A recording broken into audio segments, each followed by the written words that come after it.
Elle m'attaque tout le temps, j'ai vu les vidéos. Hein. Il est pas fin, il est tout l'inverse. Mais attention, t'aimes pas? Non. Ah ouais? Ouais. Ça vient de chez nous ou de chez... De chez nous. Voilà, chacun son tour.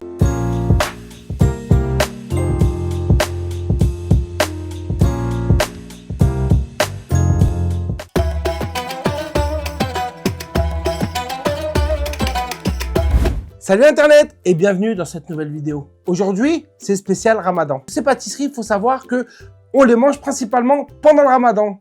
Donc, on va les déguster et puis en même temps, vous allez les découvrir. Allez, c'est parti. On a la zlabia. Donc la zlabia, elle vient de... celle-là, elle vient d'une région particulière parce que en Algérie, en fonction des régions, c'est pas les mêmes zlabia. Et celle-là, elle vient d'où celle-là déjà exactement? Ça vient de chez nous ou de chez... De chez nous. De l'Ouest. Elle vient de l'Ouest. Bismillah, hein. Allons-y. Oh, c'est un banger de ouf. C'est hyper croquant. Et t'as vu, il est pas sucré. Enfin, il est pas sucré. C'est un nid à sucre. Hein. Mais il est pas surchargé en sucre ou... En fait, le dosage, il est parfait. La zlabia, c'est censé être sucré. Mais pas au point de manger un morceau et de finir avec le diabète. C'est vachement bon, hein. S'il te plaît, goûte. Parce que franchement, c'est une dinguerie. Déjà, elle est fine, elle est plus fine que d'habitude. T'as vu? Elle est plus fine que d'habitude. Elle est croquante, alors que d'habitude, c'est un truc assez pâteux, bizarre. Et le dosage en sucre, il est bon, hein? Franchement, c'est pas pour faire le mec dans la vidéo ou quoi, mais je vous jure que je crois que c'est la meilleure zlabia que j'ai mangée de ma vie. J'ai jamais mangé une zlabia aussi bonne. Tu as chopé où celle-là? Je vais pas donner l'adresse, mais c'est pas mal. Là, on est sur un produit phare. Un banger.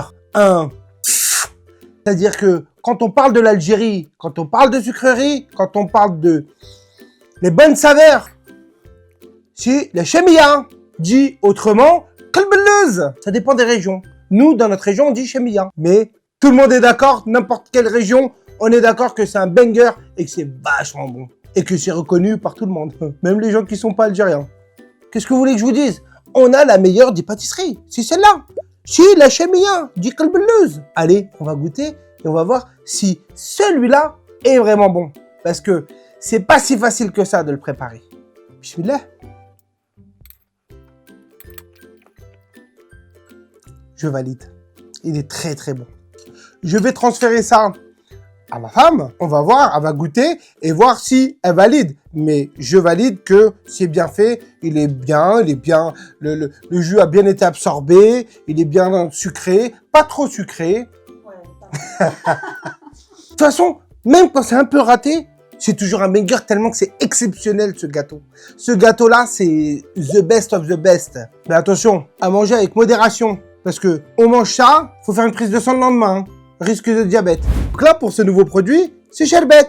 Donc sherbet, c'est une boisson, normalement, qui est fait main et ça se fait beaucoup pendant le Ramadan. C'est-à-dire que ça, c'est une boisson qui, généralement, se fait à la maison par nos mamans. Donc, c'est vraiment fait main. Mais bon, malheureusement, ici, ma femme, elle sait pas le faire. Donc, on a essayé de trouver dans un magasin du possible pour trouver une sherbet.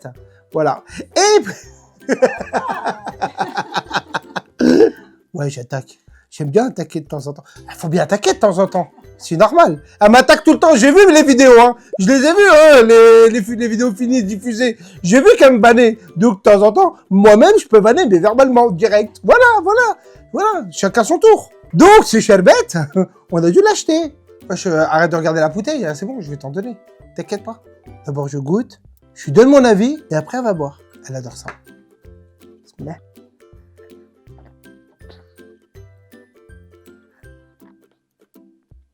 Je reconnais pas du tout sherbet. Ou alors c'est moi qui me trompe, mais goûte. Déception alors?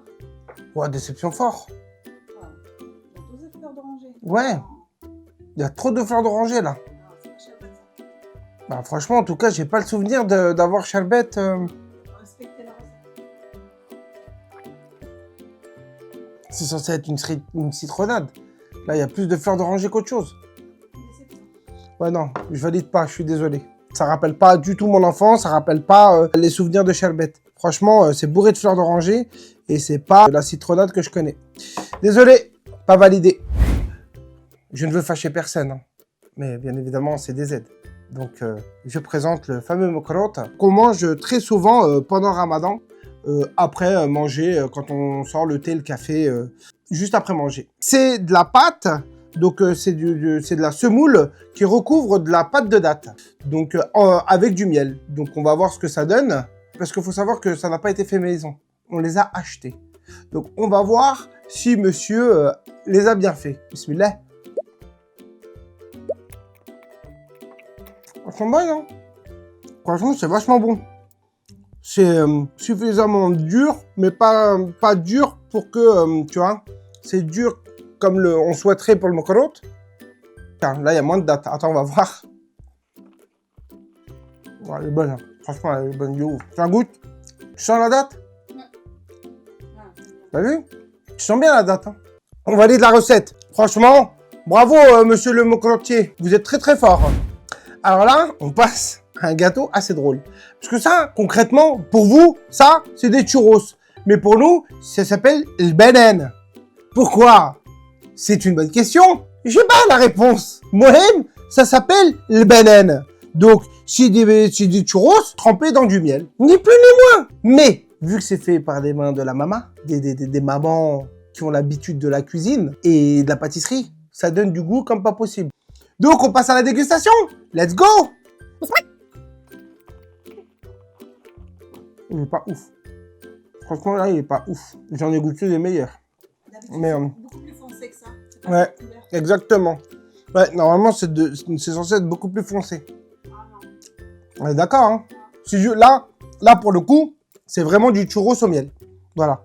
Donc, bah écoutez, non validé. On passe sur quoi? Zlebia numéro 2! Et vous avez vu? Il est pas orange, il est pas fin, il est tout l'inverse. Et pourtant, ça s'appelle du zlebia, qui, ça, est de l'Est de l'Algérie, qui est plutôt pas mal et super bon. Ceux-là, ils sont épais tout le temps. Il n'y a pas de fin et c'est très très bon. Bismillah. Ah, il est bon, hein. Ah, il est super bon. Ouais, ah, franchement, goûte s'il te plaît. C'est incroyable. Il est hyper bon. Moi, je n'aime pas. T'aimes pas? Non. Ah ouais? Ouais. Ah, trop marrant. Je le trouve bon. Il t'arrache pas la figure, tu vois. Il est vraiment, franchement, il passe bien. C'est moi qui valide. Je valide. Ma femme ne valide pas, mais moi je valide. Donc, c'est bon. C'est le dictateur ici. Bon, bah la vidéo est terminée. J'espère qu'elle vous a plu. Moi, j'ai trop aimé vous présenter les pâtisseries qu'on mange pendant le Ramadan.